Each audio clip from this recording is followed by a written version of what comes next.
السلام علیکم ورحمۃ اللہ وبرکاتہ۔ وعلیکم السلام ورحمۃ اللہ وبرکاتہ۔ میرا نام عثمان احمد ہے جی۔ اور میری مجلس گمس باغ ہے۔ میرا سوال یہ ہے کہ سالگرہ منانا ویسے منع ہے؟ میرا مطلب ہے کہ سالگرہ مغربی قوموں کی اندھا دھند تقلید کے نتیجے میں منائی جاتی ہے، لیکن جس نبی کو یہ مانتے ہیں، جس کو خدا کا بیٹا کہتے ہیں، ان سے پوچھو کبھی اس کی سالگرہ منائی گئی تھی؟ کہیں نہیں۔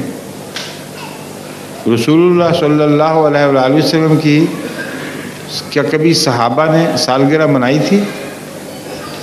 کبھی خلفاء نے سالگرہ منائی تھی؟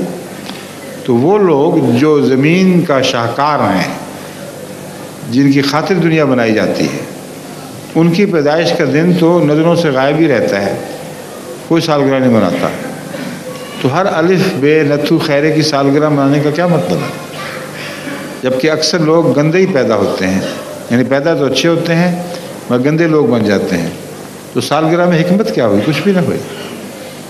اگر سالگرہ منانی اچھی بات تھی تو نبیوں کی منائی جانی چاہیے تھی، لیکن نبیوں نے نہ اپنی سالگرہ منائی، نہ پچھلے نبیوں کی منائی، نہ نبیوں کے غلاموں نے، آپ کے خاندانوں نے اپنے انبیاء کی سالگرہ منائی۔ اس لیے یہ سالگرہ منانے کا تصور لغو اور باطل ہے۔ سمجھ گئے؟ ہاں جی، جیسے گھر میں چھوٹا موٹا ایسے سالگرہ منانی جائز ہے؟ میں بات سنوں،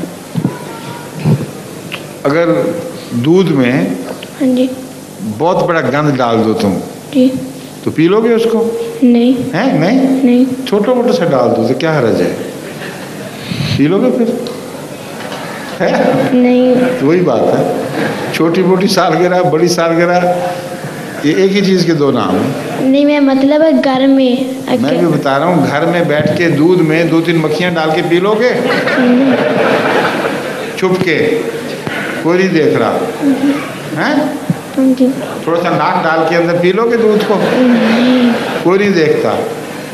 تو جو بری بات باہر ہے وہ گھر میں بھی بری بات ہے، خواہ وہ زیادہ ہو خواہ تھوڑی ہو۔ ٹھیک ہے جی، شکریہ۔ میں نے تو آج تک کبھی سالگرہ نہیں منائی، مجھے تو پتہ ہی نہیں ہوتا میں کس دن پیدا ہوا تھا۔ صبح نماز پہ جاتا ہوں تو کہتے ہیں مبارک ہو جی، آج آپ پیدا ہوئے تھے۔ میں کہا اچھا آپ کو پتہ، مجھے تو یاد نہیں تھا۔ السلام علیکم۔